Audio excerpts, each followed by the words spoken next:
Hello, आप सभी मित्रों को मेरा नमस्कार। आप सबका हार्दिक स्वागत करता हूं अपने channel doctor Kaushalendra Indian history में। आज के टॉपिक है प्रांतीय राज्यों का अभ्युदय आधुनिक भारत में। इसके पहले यह उल्लेख करना चाहूंगा कि जैसे यूरोपियंस कंपनी भारत में आधुनिक भारत में जब आते हैं तो उनके आने के क्रम के बाद तृतीय कर्नाटक युद्ध के बाद यह स्पष्ट हो जाता है कि भारत में अंग्रेजों का शासन ही रहेगा। या दूसरे शब्दों में कहें कि जब यूरोपियंस भारत में आए उनमें सबसे पहले पुर्तगीज आए, फिर डच आए, अंग्रेज, फिर डेनमार्क और अंत में फ्रांसीसी। ये आपस में अपनी प्रतिद्वंद्विता के चलते, अपनी व्यापारिक लाभ के चलते उलझते गए, लड़ते गए, बिखरते गए, टूटते गए और हटते मिटते चले गए।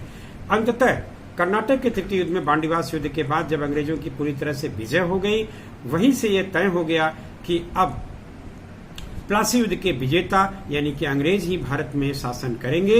और उसका हम तब पाते हैं और अधिक पुष्टि जब 1761 में पानीपत के तृतीय युद्ध में सबसे शक्तिशाली मराठे अब्दाली के हाथ पराजित हो जाते हैं। तो अंग्रेजों के रास्ते के कांटे मराठे थे वो हट गए और इसके बाद ही 1764 में बक्सर युद्ध के बाद भारत की हथेली पर गुलामी लिख दिया गया था। तो आज के इस प्रांतीय राज्यों में हम इसके आगे चर्चा करेंगे। तब जब मुगल साम्राज्य के शिथिल हो जाने के बाद, विघटित हो जाने के बाद राजनीतिक शून्यता की स्थिति आ गई, उस दौरान महत्वाकांक्षी सूबेदारों और सरदारों ने अपने अपने क्षेत्रों में अपनी वर्चस्व को बढ़ा लिया। इनमें अवध राज्य, मैसूर, पंजाब, हैदराबाद, कर्नाटक, भरतपुर, रुहेलखंड और आमेर जैसे मुख्य नवीन राज्य थे। आज के टॉपिक है अवध राज्य। अवध राज्य जिसकी राजधानी उन दिनों फैजाबाद हुआ करती थी, बाद में लखनऊ बना दी गई। इसकी भौगोलिक स्थिति थी पश्चिम में कन्नौज से लेकर के पूर्व में कर्मनासा नदी तक ये फैला हुआ था। अवध का सूबा एक विस्तृत और संपन्न क्षेत्र था। प्राचीन अवध में आधुनिक अवध जैसा कुछ नहीं, आधुनिक अवध से बल्कि कुछ ज्यादा था। मसलन बनारस भी शामिल था, इलाहाबाद जिसको प्रयागराज कहते हैं वो भी शामिल था, कानपुर के भी कुछ भाग शामिल थे। अवध में जो स्वतंत्र अवध राज्य की स्थापना का श्रेय दिया जाता है वो 1722 में शहादत खां बुरहान उल मुल्क को दिया जाता है।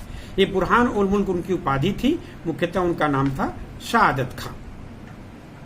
इनका समय रहा 1722 से 1739 तक। इन्हें ही श्रेय दिया जाता है जो ईरानी सिया गुट के थे। तो उस समय मुगल बादशाह जो उत्तरकालीन मुगल बादशाहों के क्रम थे उनमें मोहम्मद शाह शासन कर रहे थे। उन्होंने अवध के सूबेदार के रूप में शहादत खां को नियुक्त किया। जब 1739 में नादिर शाह ने आक्रमण किया था भारत पर और अपने नाम के और अपने सम्मान के नादिर शाह ने जब सिक्के तक ढलवा रखे थे तो उससे ये शहादत खां को बड़ी पीड़ा हुई, इन्हें बड़ी आत्मग्लानि हुई। फलस्वरूप शहादत खां ने 1739 में आत्महत्या कर ली। इस तरह से 1722 से 1739 तक 17 वर्ष में शहादत खां का साम्राज्य समाप्त हो गया। उसके बाद उनका भतीजा और दामाद सफदरजंग आता है जिसका शासनकाल 1739 से 1754 यानी कि 15 वर्ष तक माना जाता है। इन्हें इसका वास्तविक नाम अबू मंसूर खां था सफदरजंग का। जब ये अवध के नवाब बनते हैं तो इन्हें 1744 में मुगल बादशाह मोहम्मद शाह ने अपना वजीर बना लिया। जो वजीर बड़ा महत्वपूर्ण पद यानी प्रधानमंत्री के रूप में मुगल बादशाह के वजीर बन गए अवध के नवाब सफदरजंग। 1748 में जब अहमद शाह अब्दाली ने मुगलों के बीच में युद्ध हुआ, अब्दाली जब भारत पर आक्रमण करता है तो मुगलों के बीच जब युद्ध हुए उस युद्ध को हम मणिपुर के युद्ध के नाम से जानते हैं। यानी मणिपुर का युद्ध 1748 में अहमद शाह अब्दाली और मुगलों के बीच लड़ा गया। तो उसने मुगलों का साथ दिया यानी अवध के नवाब ने, और मुगल बादशाह अहमद शाह प्रसन्न होकर के उसे वजीर का पद दे दिया। 1753 में बादशाह अहमद शाह ने सफदरजंग को वजीर पद से बर्खास्त कर दिया। विवाद के कारण गृह युद्ध था। अंततः 1754 में अवध में ही इनकी मृत्यु हो गई, यानी कि सफदरजंग की मृत्यु हो जाती है। अब हम आते हैं तीसरे बादशाह जो सफदरजंग के बाद आते हैं शुजाउद्दौला। ये बादशाह शब्द का प्रयोग न करके बल्कि हम नवाब शब्द का यहाँ प्रयोग करेंगे क्योंकि ये अवध में नवाबी चलती थी। सफदरजंग के बाद उनका पुत्र शुजाउद्दौला अवध का नवाब बनता है। इसका समय 1754 से 1775 है जो लगभग 21 वर्ष के आसपास बैठता है। 1759 में मुगल बादशाह शाह आलम द्वितीय जिसका वास्तविक नाम अली गौहर था, वह लखनऊ में शरण लिया था। 1759 की बात है। 2 वर्ष बाद 1761 में जब पानीपत के तृतीय युद्ध की बात आती है तो तृतीय युद्ध में सुजाउद्दौला ने अहमद शाह अब्दाली का साथ दिया, जो अवध का नवाब सुजाउद्दौला था। अहमद शाह अब्दाली का साथ दे दिया, यानी मराठों का साथ नहीं दिया, लेकिन एक विदेशी आक्रांता का साथ दे दिया। 1761 की बात है और इसमें मराठे पराजित होते हैं, ये जग जाहिर है।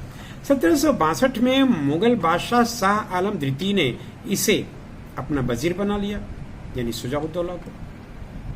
1763 में आते आते बंगाल नवाब मीर कासिम, जो अंग्रेजों के डर से सुजाउद्दौला के दरबार में शरण लेने पहुंचा था, वहां पाता है कि वहां सुजाउद्दौला तो है ही वजीर के तौर पर, मुगल बादशाह शाह आलम द्वितीय भी पहले से बैठे हुए हैं। तो शाह आलम द्वितीय और सुजाउद्दौला, इन दोनों के साथ जब मीर कासिम अपने दुख दर्द बांटता है 1763 में उनके दरबार में पहुंचकर, तो तीनों ने अंग्रेजों के विरुद्ध एक संगठित शक्ति गठित की, जिसे हम कहते हैं बक्सर युद्ध में। इस त्रिगुट के रूप में 1764 में अंग्रेजों से यह संगठित शक्ति पराजित भी हुआ और बक्सर युद्ध के बाद अंग्रेजों की भारत में निर्विरोध रूप से सिक्का जम गया। इस प्रकार 1764 के बाद 1765 में सुजाउद्दौला की मृत्यु भी हो जाती है। तत्पश्चात आते हैं 1775 में सुजाउद्दौला का पुत्र आसफ उद्दौला, जिसने एक महत्वपूर्ण काम किया था। आसफ उद्दौला ने जो अवध की राजधानी फैजाबाद थी, उसको वहां से हटा करके लखनऊ में बना दिया। तो यानी कि जो आज वर्तमान में उत्तर प्रदेश की राजधानी लखनऊ है, ये बनाया गया था आसफ उद्दौला के द्वारा। अवध के जो नवाब थे 1775 में गद्दीसीन हुए थे। 1795 में, यानी 20 वर्ष तक इनका शासनकाल रहा, इसके बाद इनकी मृत्यु हो जाती है। इस तरह से छोटे छोटे अवध के नवाब आते रहे। अंततः हम 7वें नवाब पर आते हैं। 1819 की बात है। इन्हें ही अवध के राजा का नाम दिया, उपाधि दी गई थी। इनका नाम था सआदत खां, यानी 1819 में सआदत खां ने अवध के राजा की उपाधि ले ली और अंग्रेजों के साथ इसने सहायक संधि पर हस्ताक्षर भी किया। इस प्रकार अंग्रेजों ने अवध का प्रयोग एक बफर स्टेट के रूप में किया। किसके साथ? मराठों के साथ। उन्हें बीच में एक मध्यवर्ती राज्य के रूप में प्रयोग किया, तब तक जब तक मराठों पर अंग्रेजों का कब्जा नहीं बन गया। 1847 से 1856 ईस्वी तक वाजिद अली शाह ने शासन किया। वाजिद अली शाह एक कमजोर शासक था। अब चूंकि सहायक संधि पर अवध पहले ही हस्ताक्षर कर चुका था, यानी शहादत खां के समय सहायक संधि पर हस्ताक्षर हो जाने के कारण वाजिद अली शाह को बड़ी कठिनाई का सामना करना पड़ा और अंग्रेजों ने अवध को यह कहते हुए विलय कर लिया कि अवध का प्रशासन ठीक नहीं है, ईश्वर में माफ नहीं करेगा। यानी अवध पर कुशासन का आरोप लगा करके लॉर्ड डलहौजी तत्कालीन गवर्नर जनरल के रूप में जो भारत में थे, उन्होंने अवध राज्य का अंग्रेजी राज्य में विलय कर लिया। इस प्रकार से अवध अंग्रेजों के झंडे के नीचे एक सूबा बन करके रह गया और इसी के साथ वाजिद अली शाह को कठमुल्ले शासक के रूप में बैठा करके अंग्रेजों ने अवध पर अपना अधिकार कर लिया। अगले प्रांत के लिए हम अगले अंक में मिलते हैं। धन्यवाद, नमस्कार।